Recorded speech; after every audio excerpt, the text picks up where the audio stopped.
Bonjour à tous et bonne année à chacun et chacune. Que durant cette année 2026, la grâce et la paix de notre Seigneur Jésus-Christ soient avec chacun de vous.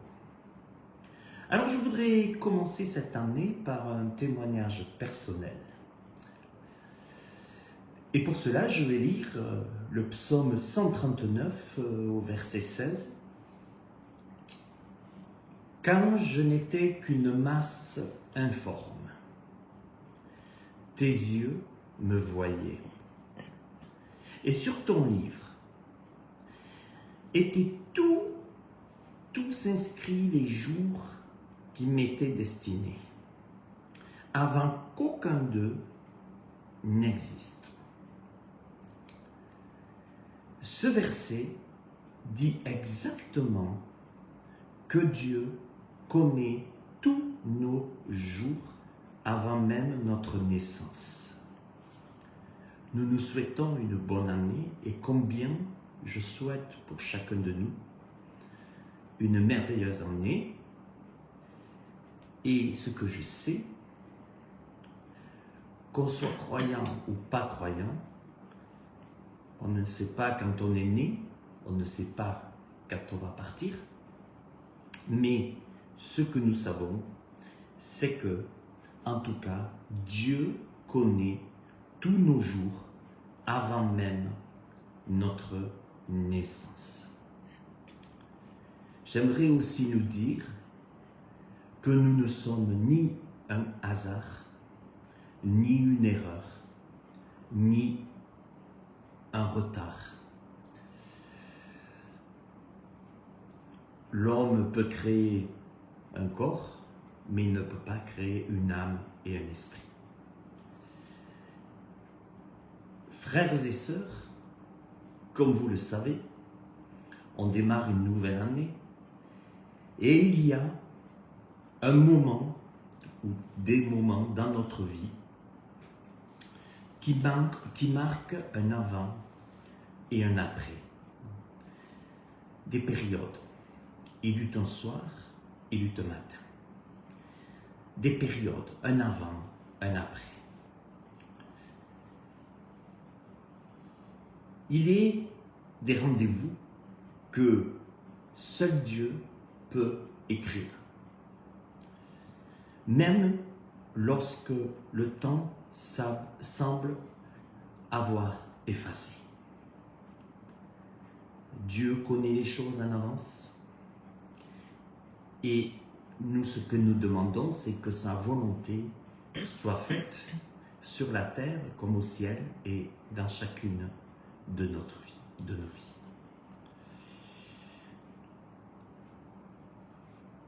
Après 37 années d'absence,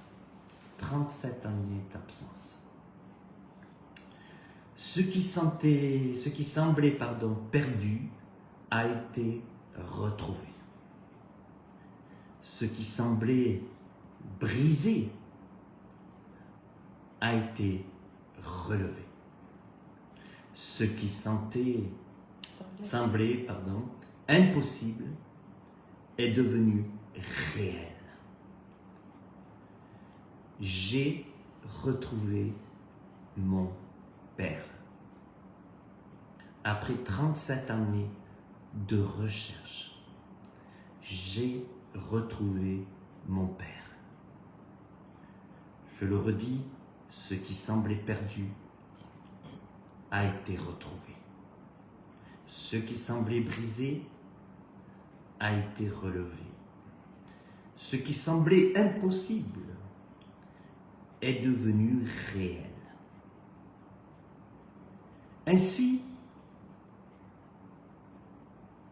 je pense toujours à ce passage, et j'y ai pensé lorsque j'ai retrouvé mon Père, ce passage de Luc chapitre 18, verset 27, où Jésus, le Christ, dira « Ce qui est impossible aux hommes est possible à Dieu. »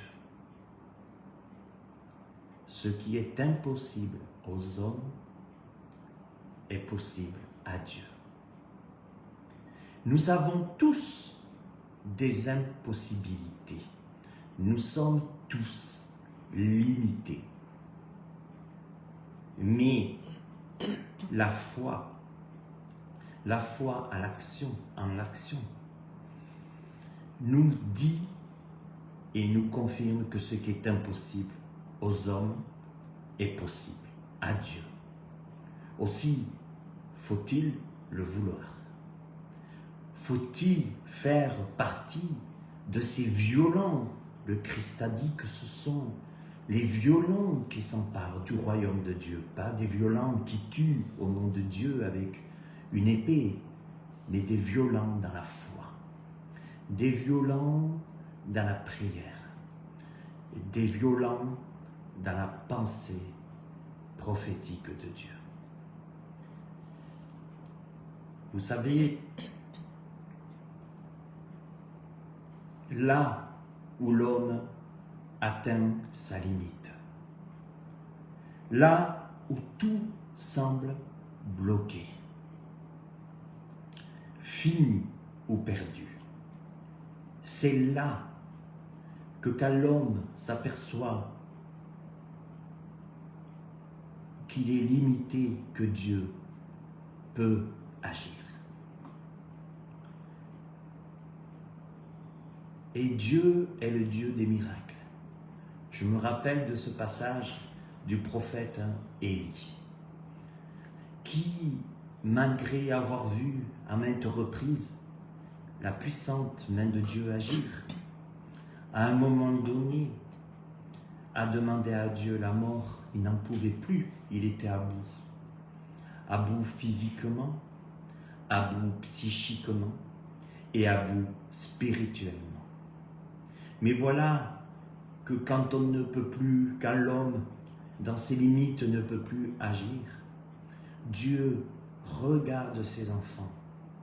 Dieu regarde le cœur de ses enfants. La Bible dit que l'homme regarde à ceux qui frappent les yeux, mais que l'Éternel, Dieu, regarde au cœur. Dans mon cœur, il y a toujours eu cet amour, cette pensée de retrouver mon Père. Toujours. Malgré que j'étais épuisé, je ne trouvais pas ni dans les réseaux sociaux, pourtant combien c'est facile aujourd'hui. Même un employeur va aller sur Facebook pour avoir notre CV. Et lui, mon père n'était pas sur les réseaux sociaux. Mon père n'était pas sur les pages blanches, sur les pages jaunes de l'annuaire. Il était nulle part. Mais je n'ai cessé, durant ces 37 années, de dire, je veux retrouver mon Père et je sais que Dieu lui-même sait où mon Père se trouve. Moi, je ne le sais pas. Moi, je ne le vois pas. Mais Dieu sait où il est, à quel endroit il se trouve. Et je sais que Dieu a dit par le prophète Malachie qui ramènerait le cœur des pères aux enfants, des enfants aux pères. Et je me suis toujours dit que si c'était aussi sa volonté, et que je lui demandais que sa volonté soit faite, alors je le retrouverai.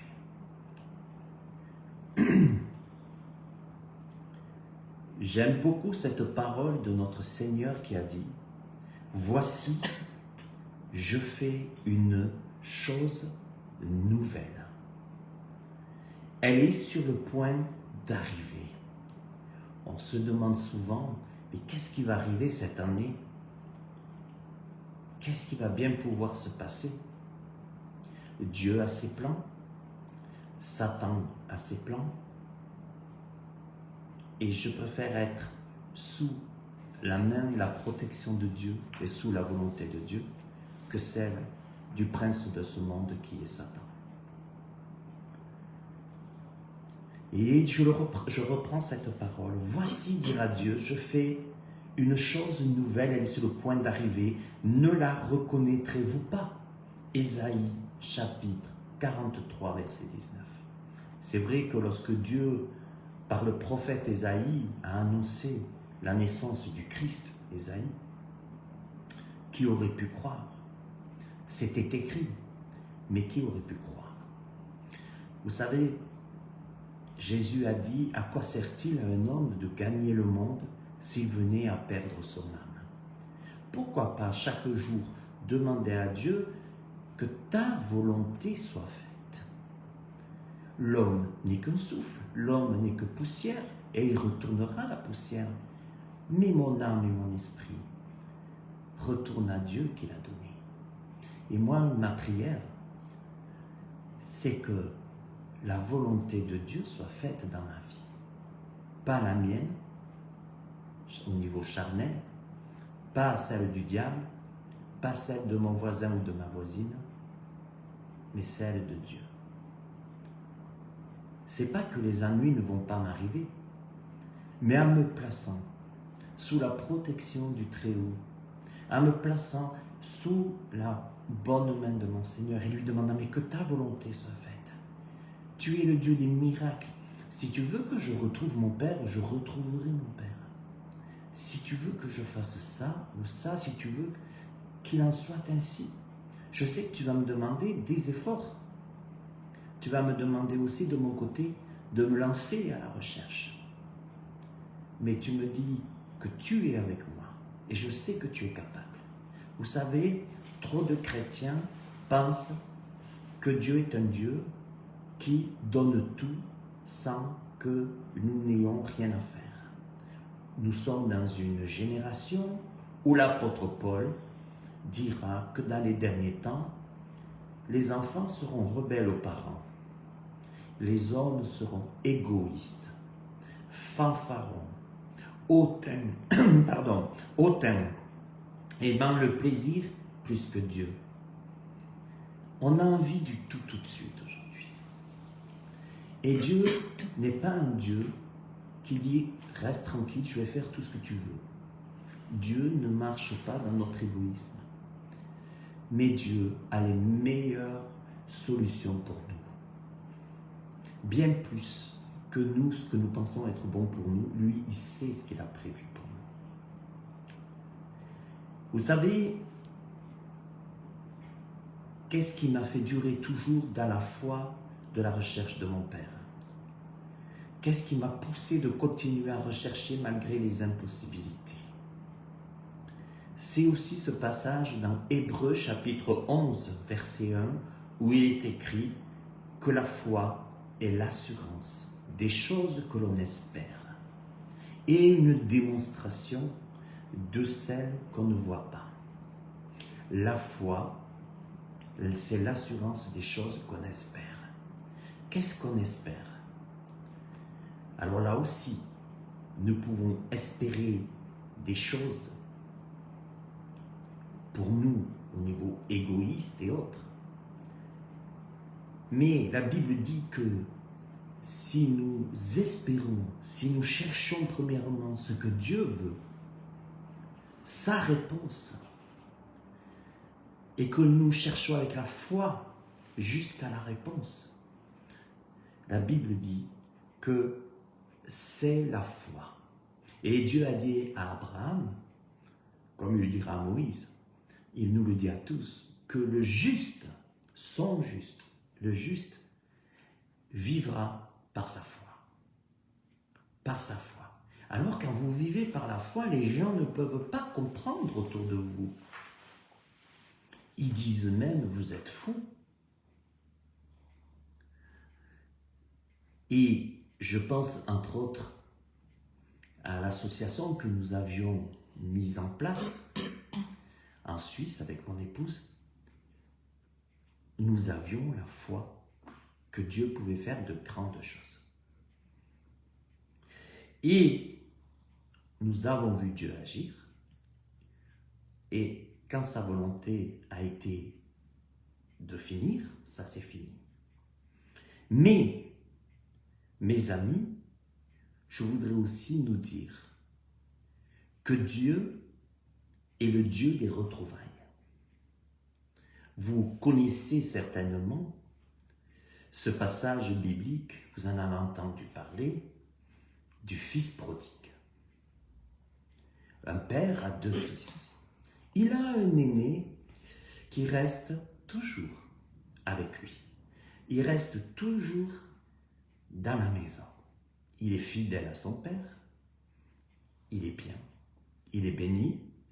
Et un autre, un rebelle, qui lui dit, écoute, donne-moi la part qui me revient, c'est-à-dire mon héritage, et je m'en vais. Ça veut dire, quand on demande l'héritage, ça veut dire tu ne vas plus me voir. Et voilà que le père va faire ce que le fils lui demande. Le fils s'en va avec l'héritage que le père lui a donné. Et Jésus nous dit que ce fils prend son argent, son héritage, et va tout dépenser dans les joies éphémères, passagères de ce monde. Mais voilà qu'à un moment donné, il allait même manger ce que mangeaient les pourceaux.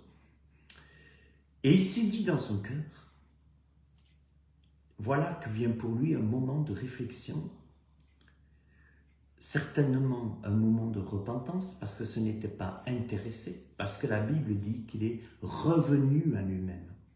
Et revenu à lui-même, c'est vraiment qu'il s'est repenti, qui est revenu en arrière. Vous savez ce que veut dire se convertir? Se convertir veut dire faire un demi-tour.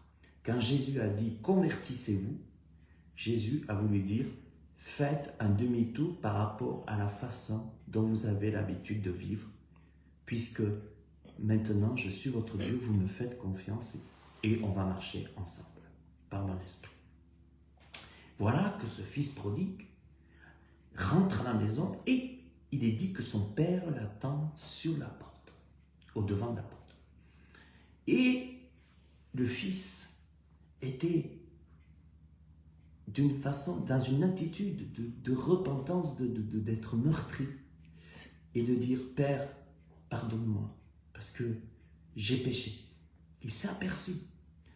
Et le père a dit « Mais mon fils, tous les jours j'ai prié pour toi. Je ne suis pas venu te chercher, mais j'ai prié pour toi.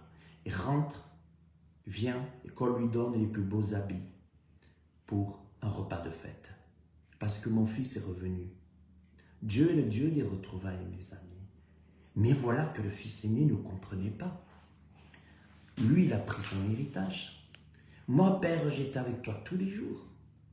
J'étais avec toi tous les jours. J'étais dans l'église, j'étais avec toi partout. J'étais avec toi tous les jours, je te priais.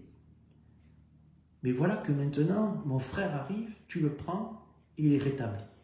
Et ça, c'était incompréhensible pour le fils aîné. Et le père a manifesté son amour en disant, mais écoute, ton frère, mon fils est revenu à la vie. Et c'est le plus important, il est revenu. Il était mort et il est revenu à la vie. Et voyez mes amis, je voudrais vous dire que Dieu est le Dieu des retrouvailles. La Bible nous rappelle que le temps n'aura jamais le dernier mot. Nous avons l'impression que le temps a le dernier mot. Mais non, le temps n'a et n'aura jamais le dernier mot. Parce que quand Dieu est à l'œuvre, quand nous laissons Dieu à l'œuvre dans nos vies, dans notre vie, Dieu peut tout changer. Dieu peut tout changer. On dit souvent, je ne peux rien y faire. Certes, tu ne peux rien y faire. Tu ne peux rien faire face à une maladie. Tu ne peux rien faire face à un enfant qui ne te parle plus. Tu ne peux rien faire par rapport à un parent qui ne te parle plus. Tu ne peux rien faire quand tu n'arrives pas à trouver du travail. Tu ne peux rien faire quand tout humainement te semble terminé. Mais la foi, c'est l'assurance des choses que nous espérons et une démonstration de celles que nous ne voyons pas, de ce que nous ne voyons pas. Et c'est là, dans cet état, que j'ai dit, Seigneur, je ne sais plus où est mon Père, mais je te prie. Je vous dis, 37 années comme ça, toujours cette pensée, je veux le retrouver, je voudrais le retrouver. J'aimerais, avant qu'il meure, un jour, le retrouver. C'est mon père. Un homme imparfait, comme chacun de nous. Mais c'est mon père. Alors, je peux vous dire qu'il n'y a pas plus tard qu'une semaine, quelques jours en arrière, une semaine en arrière, même pas. Même pas, dimanche. C'était dimanche. Voilà, qu'on savait à peu près l'adresse et on a pu y aller. Et c'était impressionnant comme le Seigneur, cette fois-ci, nous a dirigés. Je vais en reparler. J'aimerais vous dire, ne cessez pas de demander à Dieu quelque chose de juste. Car Dieu a dit, honore ton père et ta mère. Et si on demande à Dieu quelque chose qui est juste, même si on nous dit autour de nous, laisse tomber, ça ne vaut pas le coup. Il ou elle n'en vaut pas la peine. Si honorer son père et sa mère, c'est de l'amour inconditionnel que Dieu nous demande, continuez à le demander. Vous savez, Dieu a redonné de l'amour à des pères ou des mères pour des sœurs envers leurs enfants, ou le contraire. Dieu peut tout changer. Dieu peut tout changer. Est-ce que nous méritons le royaume de Dieu, de retourner vers notre Père? Non. Non. Nous sommes pécheurs. Mais Dieu nous a pardonnés. Et mes amis, j'aimerais nous dire que quand Dieu est à l'œuvre, ça change les temps et les circonstances. Et chaque mois, ce que je m'aperçois de plus en plus, qu'est-ce qu'un miracle? Un miracle, c'est quelque chose, une œuvre de Dieu, dont on n'aurait jamais pu ni la prévoir, ni y penser. Moi, j'appelle ça un miracle. Pour moi, un miracle, c'est pas forcément quelque chose que la guérison guérison d'une maladie ou autre. Oui, c'est un miracle. Mais un miracle, c'est quelque chose que je ne m'y attends pas, qui vient au moment où je n'y pense pas. Et là, je me dis, mais c'est pas possible. C'est un miracle. La parabole du fils prodigue, ce que je viens de vous raconter, c'était un moment choisi par Dieu. Dieu savait. Le père du fils prodigue, le père savait. Il y a un moment où le père priait comme je l'ai fait, priait pour que son fils revienne à la maison. Il aurait pu ne pas revenir. Mais il y a, je le redis, un moment choisi par Dieu où Dieu est le Dieu des retrouvailles. Ne cessez pas d'espérer. Ne cessez pas d'espérer. Ne cessez pas de rechercher ce dont vous avez besoin dans le plan de Dieu. La réponse ne nous appartient pas. Et ce qui est important, c'est de dire, Seigneur, je sais par exemple que tu veux que j'arrête de fumer. Seigneur, tu sais par exemple que je voudrais arrêter de dépendre de l'alcoolisme, du jeu, de je ne sais quoi encore. Ne cessez pas de crier à Dieu, de le demander parce que c'est son plan. Son plan, c'est de nous guérir de toutes nos maladies. Alors, je m'explique. C'est pas qu'on ne sera pas atteint par la maladie, on est déjà guéri de toutes nos maladies à la croix. Certaines personnes sont malades, d'autres non. Mais ce que je voudrais dire par là, ne cessez pas de demander quelque chose qui est juste. Les gens vont vous juger, ouais, il fume, ouais, il boit, ouais, il a ce problème, il a ce problème. On a tous nos problèmes. Mais je sais que quand le juste crie au Seigneur, si c'est le plan de Dieu, il va le faire.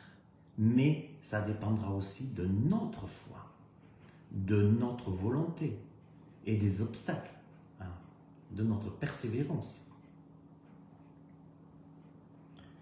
Mes amis, lorsque j'ai retrouvé mon père, Nous avons frappé avec mon épouse à la porte.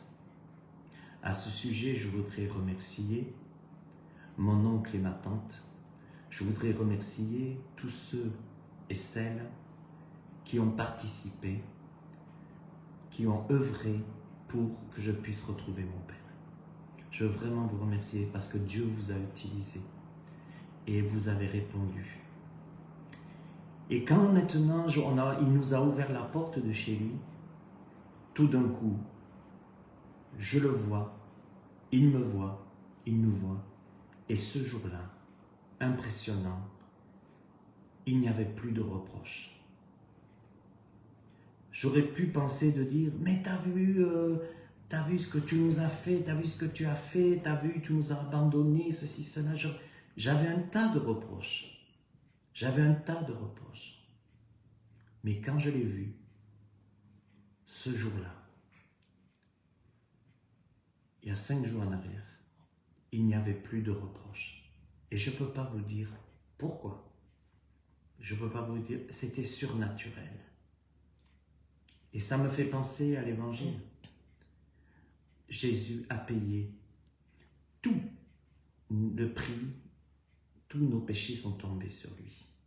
Vous savez que si nous confessons nos péchés, il est écrit que si nous confessons nos péchés, il est fidèle et il est juste pour nous les pardonner et pour nous purifier de toute iniquité. Et même quand on sera devant le Père, Jésus-Christ est notre avocat. Vous savez qu'il n'y aura pas de reproche. Il n'y a pas de reproche pour les enfants de Dieu. Il n'y a pas de reproche pour ceux qui sont nés de nouveau. Il n'y aura pas de reproche pour ceux qui sont nés d'eau et d'esprit. Il n'y aura pas de reproche pour ceux qui auront confessé leurs péchés, qui auront demandé pardon. Je sais que la chair n'aime pas ça. Je le sais que la chair n'aime pas ça. Je sais que la chair a envie de détruire. Je sais que la chair a envie de dire, mais tu as vu ce que tu m'as fait. Tu m'as abandonné. Tu ne m'as plus parlé. Tu ne m'as pas téléphoné. Tu ne m'as pas écrit. Je sais que la chair a de quoi vouloir crucifier tout le monde, tuer tout le monde. Mais je sais une chose, et c'était surhumain. Plusieurs ne comprendront certainement pas pourquoi je ne lui ai pas fait de reproches. Mais je ne pouvais pas lui faire des reproches. Quand je l'ai vu, nos regards se sont croisés. Quand je lui ai parlé, j'avais en moi un regard, un amour qui dépassait le mien. Et ça, je voulais vous le dire, mes amis. Il y a le regard de l'homme et il y a le regard de Dieu. Mais quand vous êtes rempli de l'amour de Dieu, ce que vous faites est dans le plan de Dieu, quand la chair se tait, qu'on laisse le Saint-Esprit, l'Esprit de Dieu faire, parce que c'est le Saint-Esprit qui avait organisé cette rencontre au temps de Dieu. Quand il y a la pensée, la présence de Dieu qu'elle a, vous savez, il n'y a plus de reproches. Comme le Père avec le Fils prodigue, comme le Fils avec le Père prodigue, si on mettait les choses à l'envers. Plus de reproches. Le pardon est quelque chose de surhumain. Vous savez, moi je dis toujours que le pardon, pardonner, ce n'est pas accepter. Pardonner, c'est un état d'esprit. Dieu n'a pas pardonné le péché. Dieu pardonne le pécheur repentant, mais ne pardonne pas le péché. S'il le pardonnait, il n'aurait pas amené son Fils pour qu'il soit tout retombe sur lui. Dieu ne pardonne pas le péché, il pardonne le pécheur. Ce jour-là, quand je l'ai vu, pas de reproche. Ma bouche était fermée. Il ne s'agissait plus du passé. Je ne voulais rien savoir du passé. Rien. Le passé qu'on a parlé était peu concernant les choses qui se sont passées avec la famille, mais c'était simplement la rencontre d'un père avec son fils. C'est tout. On ne parle pas de reproches, on ne parle pas du passé, parce que là, il commence la réparation, mes amis. Pour Dieu, ce qui est le plus important, c'est la réparation. Est-ce qu'on doit développer un cancer tellement qu'on a des remords? Est-ce qu'on doit maudire tellement qu'on a des remords? Est-ce qu'on doit se suicider parce que tellement qu'on a des remords? Qu'est-ce qu'on doit faire avec nos remords? Mais quand Dieu est à l'œuvre dans une rencontre, parce qu'on l'a cherché, parce qu'on l'a prié, parce que c'est dans son plan, alors, mes amis, je peux vous dire que vous n'allez plus penser aux reproches. Vous n'allez plus penser au passé. Il s'agit ici de réparation. Laissez-moi vous dire pour les couples. Peut-être que vous êtes un couple séparé. Peut-être qu'il n'y a plus d'espoir. Il y a des reproches. On peut parler du passé. Il y a de quoi dire des deux côtés. Et si vous en restez là, en ne croyant pas au miracle, que Dieu peut changer les choses, parce que vous ne voulez pas les changer, ou vous ne voulez pas qu'elles soient changées, ou vous ne voulez pas modifier votre façon de vivre et votre pensée, laissez tomber. Mais si vous pensez que Dieu peut restaurer votre couple, alors si vous êtes prêts, et les deux à changer, s'il n'y en a qu'un, oubliez. Si les deux, vous allez oublier les reproches, si c'est vous le demandez à Dieu dans la prière, si c'est le plan de Dieu, que vous le voulez vraiment, vous allez changer. Il n'y aura plus de reproches, il n'y aura plus du passé. Et n'en parlons plus. C'est ça. Et ça demande beaucoup de foi. Ça demande beaucoup de travail. Ça demande beaucoup de chemin dans le désert, tout ça. Mais quand c'est le plan de Dieu, Dieu fait des miracles. Mais est-ce que je le veux? J'avais toutes les raisons du monde d'en vouloir à mon père. J'avais toutes les raisons du monde, et croyez-moi, quand je l'ai vu, dans l'état que je l'ai vu, mais j'avais toutes les raisons de pouvoir me glorifier. Mais non. Quand Dieu est là, il n'y a pas c'était ta faute, c'était ma faute, ça n'existe pas, pas de reproche. Sur cette rencontre que j'ai eue avec mon père, on ne voyait pas seulement deux hommes, on voyait une guérison qui démarrait, une paix retrouvée, une paix que je ne peux pas vous décrire, elle est surhumaine. Vous savez, ceux qui sont orgueilleux et qui disent « Ouais, moi j'ai pardonné parce que moi… » Si c'est de la chair, c'est des menteurs. Le vrai pardon, il n'est pas humain. Jamais. Vous savez, maudit soit l'homme qui place sa confiance dans l'homme. Vous voulez pardonner avec votre cœur de l'homme charnel. Vous risquez de le faire avec un bon esprit, mais ça risque de ne pas aller loin. Mais quand c'est Dieu qui est d'accord avec votre pardon, et quand vous le cherchez ce pardon, que vous le voulez, que Dieu vient vous donner sa force, sa puissance, alors vous allez pardonner. Ça sera plus naturel. Vous savez, j'ai vu un cœur, Dieu m'a donné un cœur qui a choisi honorer maintenant son Père, sans reproche, sans rien. Simplement pour les années qui lui restent à vivre, l'honorer, pas par obligation. Oh, il est écrit, ça c'est la religiosité, il est écrit honore ton Père, oh, ça fait chier, mais je vais honorer. C'est pas de Dieu. Et ça, c'est la loi, la religiosité par la chair, ça ne tient pas. Mais par amour. Ces trois choses demeurent, la foi, l'espérance et l'amour. Mais la plus grande de ces choses, c'est l'amour. Et cet amour-là n'est pas l'amour que vous pouvez peut-être penser, n'est pas l'amour humain. C'est un amour de Dieu. C'est un amour inconditionnel. C'est un amour qu'il faut recevoir. La Bible dit que l'amour de Dieu est répandu dans nos cœurs par le Saint-Esprit. Vous savez, si je n'avais pas reçu l'amour de Dieu pour mon Père, je n'aurais pas pardonné. Si je n'avais pas reçu l'amour de Dieu dans mon cœur pour mon Père, je n'aurais pas eu cette pensée de dire on va regarder maintenant devant.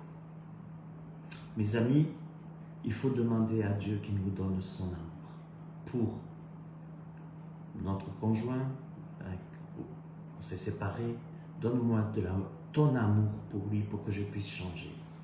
Ton amour. Parce qu'aujourd'hui, les hommes sont tellement capricieux. Alors moi, je te préviens, je suis comme ça, je suis comme ça, je suis comme ça, je suis comme ça. Et l'autre côté, moi, je te préviens, je suis comme ça, je suis comme ça, je suis comme ça. Vous imaginez, vous donnez votre cœur au Seigneur, puis vous dites, Seigneur, je te préviens, je veux bien te suivre, mais je suis comme ça, je suis comme ça, je suis comme ça, je suis comme ça. Qu'est-ce qu'il va pouvoir faire le Seigneur avec nous? Parce qu'il y a des autorisations, il y a des choses qu'on peut faire, il y a des choses, je te préviens, Seigneur, ça je ne peux pas. Et Dieu dit, mais moi je peux te changer pour qu'on puisse faire ensemble les choses. Le miracle passe par la souffrance, mes amis. Le miracle passe par le renoncement. Le miracle passe par un retour à la pensée de Dieu et la volonté de pratiquer ses paroles. Le miracle, un psychologue va beaucoup nous aider. Un psychiatre va énormément aussi nous aider. Mais le miracle ne peut venir que de Dieu seul. Que de Dieu seul. Parce que c'est par beaucoup de tribulations que nous allons rentrer dans le royaume des cieux. Pour avoir le cœur de Dieu, il faut passer par beaucoup aussi de tribulations pour le garder, ce cœur de Dieu, et pour voir le miracle. Moi, j'aime beaucoup ce passage de l'apôtre Pierre, 1 Pierre 4, verset 8. L'amour couvre une multitude de fautes. De quel amour s'agit-il ici? C'est le même amour que Paul nous parle dans 1 Corinthiens 13, c'est l'amour agapé. Agapé. C'est un amour inconditionnel. Et la Bible dit aussi dans Colossiens 3,13, l'apôtre Paul dit « Supportez-vous les uns les autres, supportez-vous, et pardonnez-vous réciproquement, comme Christ vous a pardonné. » Mais cet amour-là, je le redis, ne faites pas cet amour-là religieusement. Bon, allez, je te fais un bisou, parce que je dois te faire un bisou, parce que voilà, il faut se supporter. Non. Je crois qu'il n'y a que l'amour de Dieu répandu dans notre cœur qui fait que je vais pouvoir supporter et que je vais pouvoir pardonner. C'est pas humain. Ce que j'ai vécu n'est pas humain. Et je peux toujours rien, je peux pas, j'ai que de l'amour. Honorer son Père, pour terminer, je voudrais nous dire qu'honorer son Père, ce n'est pas nier les blessures. Je ne nie pas les blessures. Elles m'ont fait beaucoup de mal. C'est pour ça que je dis à tous les pères, j'en suis aussi, essayons de ne pas blesser nos enfants. Parce que ça fait des blessures. Après, un père ne peut pas non plus donner ce qu'il n'a pas reçu. Mais je crois que je le redis, que nous avons tous besoin de l'amour de Dieu dans notre cœur. Nous avons vraiment besoin de Dieu pour pouvoir éduquer nos enfants dans le Seigneur. Il faut que ce soit l'amour du Seigneur dans nos vies, pour nos enfants, pour notre conjoint, dans notre travail aussi. Aujourd'hui, il y a beaucoup d'hypocrisie. L'homme regarde à ce qui frappe les yeux. Mais l'Éternel regarde au cœur. Mes amis, honorer son Père, ce n'est pas nier les blessures. Mais je vais vous dire, quand vous êtes au jour du miracle, vous ne pensez plus aux blessures. C'est drôle, vous dites, mais j'arrive plus à nier. Je ne les nie pas, c'est pas ça, mais ça me fait plus. J'ai plus envie. J'ai plus envie. Ça me fait plus mal. Ça me fait plus mal. C'est un amour qui couvre une multitude de péchés.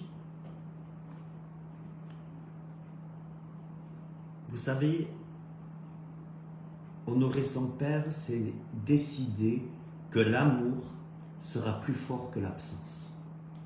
C'est dur de vivre plus de 37 années, et encore, je l'ai vu qu'un week-end il y a 37 ans en arrière.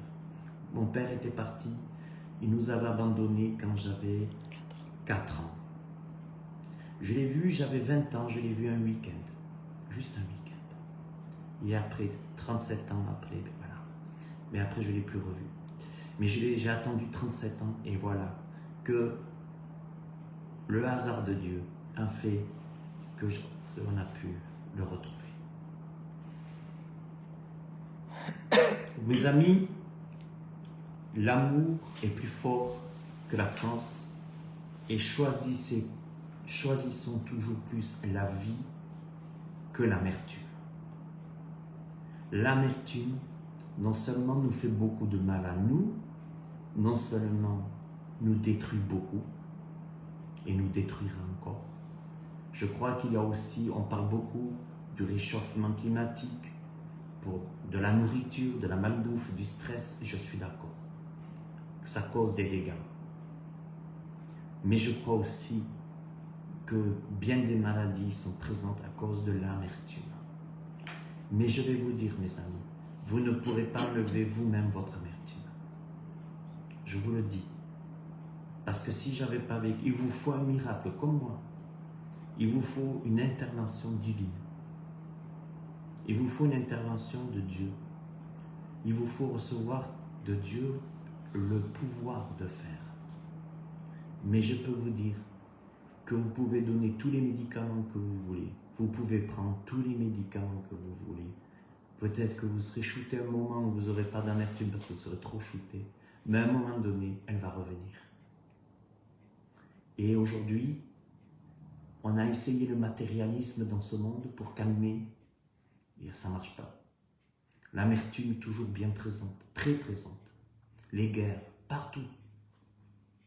On dit qu'il faudrait s'aimer. Mais je peux vous dire, là aussi, le soi-disant amour de l'extrême gauche, il faut s'aimer, peace and love, ce n'est pas celui-là. Ça sera celui de l'Antéchrist bientôt. Ce n'est pas cet amour-là, ce n'est pas cette paix-là qu'il faut.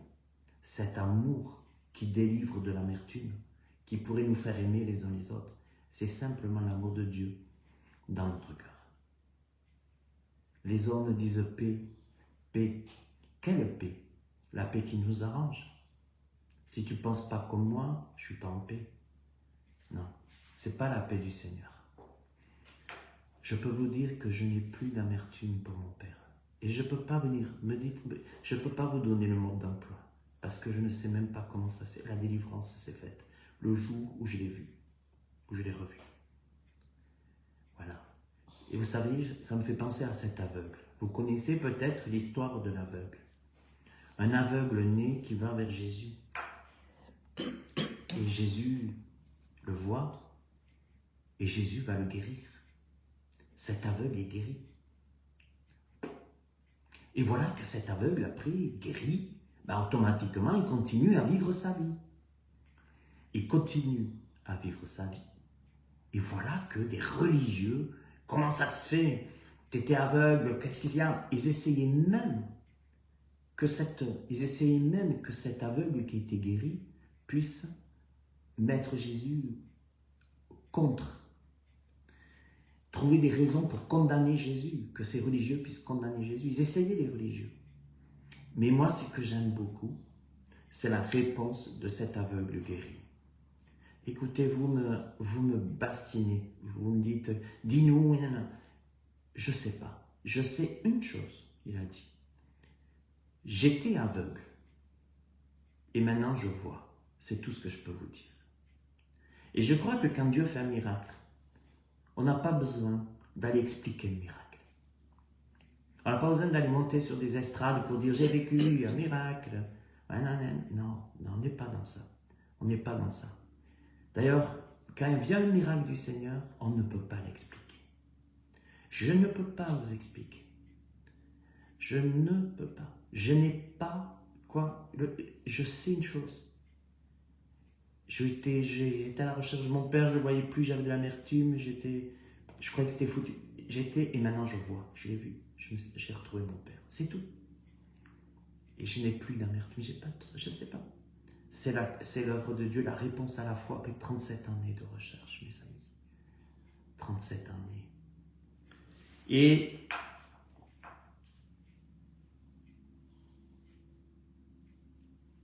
je peux vous dire que décider d'obéir à Dieu et à sa parole, c'est une bénédiction. C'est fou que tous les miracles de Dieu suivent une bénédiction. Depuis que j'ai vécu ce miracle, je me sens vraiment béni d'une façon particulière. Ça passe par la guérison, mais aussi par la bénédiction. Parce que quand vous demandez quelque chose selon la volonté de Dieu, il va le faire. Vous allez être béni, béni, béni, béni, béni. C'est pas facile, pas toujours facile. Mais il y a une bénédiction qui est là, de faire la volonté de Dieu. Une décision de Dieu engendre une bénédiction de Dieu. Ma prière, pour terminer, ma prière pour 2026, pour chacun de nous, c'est, vous l'aurez compris, le résumé de mon message, pour chacun de nous, chacun de vous. Faites seulement cette prière avec moi maintenant en disant « Seigneur, que ta volonté soit faite. Si cette année, c'est ta volonté que je trouve du travail, si cette année, c'est ta volonté que je retrouve mon père, ma mère, que je ne sais pas. Si c'est ta volonté. Moi, je n'ai pas la force, moi, je ne sais pas, moi, je suis limité. Mais toi, tu n'y es pas. Si c'est ta volonté, qu'il en soit ainsi. Montre-moi, Seigneur, fais les choses. Enfin, je peux vous dire, Dieu fait les choses qu'on n'y penserait même pas. Heureusement, parce qu'avec la cervelle qu'on a, Seigneur, ma prière pour chacun de nous, pour 2026, pour chacun de nous, c'est Seigneur, que ta volonté soit faite. Continue, Seigneur, que ta volonté soit faite, parce que je sais que ta volonté est la meilleure pour moi. Vous savez que la volonté de Dieu est la meilleure pour votre vie. Et vous allez dire, mais comment faire sa volonté? Déjà, pour faire sa volonté, il faut que ma volonté s'éteigne, en partie. Il faut déjà commencer ce que Jésus a appelé, si un homme ne naît de nouveau, ne peut rentrer dans le royaume de Dieu, il faut déjà accueillir le Seigneur dans notre Christ. Il faut se convertir à lui. Dans notre vie. Il faut l'accepter dans notre vie. Jésus a dit, je me tiens à la porte et je frappe. Si quelqu'un entend ma voix, ouvre la porte, je vais entrer chez lui. C'est ça l'évangélisation. Vous savez, quand Jésus envoyait ses disciples, c'était pas pour leur dire, oh ben croyez en Dieu, puis vous aurez des belles choses. Il disait aussi, comme Pierre à la Pentecôte, repentez-vous, demandez pardon à Dieu, mais accueillez-le. Et mes amis, ma prière pour 2026, c'est vraiment que la volonté de Dieu soit faite. Qu'elle soit faite dans quoi? Qu'elle soit faite, sa volonté, dans nos projets. Nous avons des projets. Qu'est-ce que Dieu en pense de nos projets? Va-t-il les honorer? Ou va-t-il ne pas les honorer parce que ce n'est pas dans ses plans? Et si ce n'est pas dans ses plans, c'est que ce n'est pas le moment, ou que ce n'est pas le meilleur pour nous. Vous savez, quand on dit que ta volonté, Seigneur, soit faite, ce n'est pas évident. Parce que souvent, on dit que ta volonté soit faite, Seigneur, mais on pense à la nôtre. On voudrait qu'il nous donne, qu'il accorde ce que nous voulons. Que ta volonté, Seigneur, soit faite, c'est de dire, ben, Seigneur, ce que tu veux, non pas ce que je veux. Et c'est pour ça qu'il ne peut pas avoir de nouvelle naissance sans passer par la croix. La croix, c'est la mort. La mort à la vieille nature. Mais il y a la résurrection. Vivre pour Christ. Le baptême, c'est quoi? Le baptême confirme, c'est pour ça que le baptême des enfants n'est pas biblique, le baptême confirme que je suis mort à la croix et que je vis. Celui qui croira et qui sera baptisé sera sauvé. L'Église en a fait un trafic pour essayer de rentrer tout le monde au ciel, mais ce n'est pas du tout le cas. Donc, mes amis, c'est important de dire, Seigneur, pour cette année 2026, que ta volonté soit faite. Vous vous rendez compte, je n'aurais jamais cru en 2025 que j'allais retrouver mon père. C'était sa volonté. C'était sa volonté. Et j'aime beaucoup ce passage biblique qui dit que Dieu produit en nous le vouloir et le faire. C'était son temps. C'était son moment.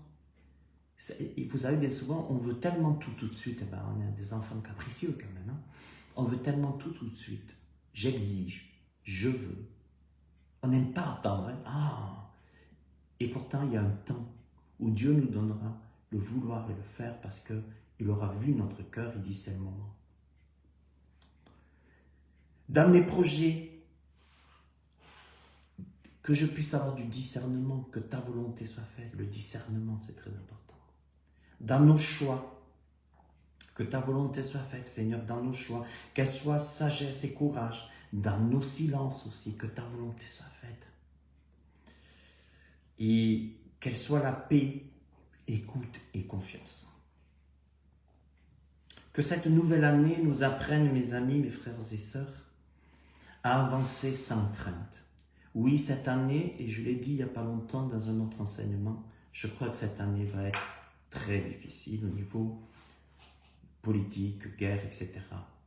Parce que, vous savez, l'homme est ce qu'il est. Mais je sais que le Seigneur nous a prédit que c'est temps. Vous savez, on parle de l'euro numérique pour 2027. Et nous savons que la Bible dit que nul ne pourra acheter ni vendre sans avoir la marque de la bête. On sait qu'on va vers l'absence de monnaie, il y aura la marque, pas moi, pas nous, il ne faut pas l'avoir, mais qu'il y aura la marque de la bête qui sera là. Mais on sait que tout ce qui va arriver, on le sait. Lisons le livre de l'Apocalypse et méditons-le, étudions-le pour voir que tout ce qui se passe aujourd'hui, c'est exactement ce que le Seigneur a prédit au travers de ses apôtres et de lui-même, bien sûr, ses prophètes. Mes amis, que cette année nous apprenne à avancer sans crainte, à agir avec justesse et à accueillir chaque étape de notre vie comme une grâce, chaque étape de nos jours. Et rappelons-nous tous les jours, 365 jours, rappelons-nous ces 365 jours cette année, que ce qui est impossible aux hommes est possible à Dieu. Au plaisir de méditer encore ensemble, durant cette année 2026, les Saintes Écritures, je ne manquerai pas de refaire des directs avec vous, de pouvoir avec vous partager la parole de Dieu. Je voulais vous apporter ce témoignage de mon père que j'ai retrouvé après 37 années. Je voulais vous le dire, je tenais à vous le dire, parce que la Bible nous dit aussi de ne pas hésiter à raconter ce que Dieu fait. Et c'est pour ça que je voulais le faire. Et je veux encore remercier mon oncle, ma tante. Je veux remercier aussi une personne qui a fait en sorte qu'on puisse aller là-bas, passer cette journée pour aller voir mon père, parce qu'il n'y avait pas la porte à côté. Voilà, je veux remercier aussi ma mère, ma soeur, toute la famille pour leur compréhension aussi.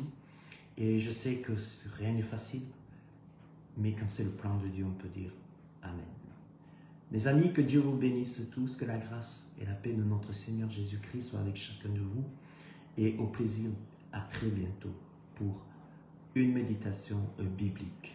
Que Dieu vous bénisse et bonne année encore.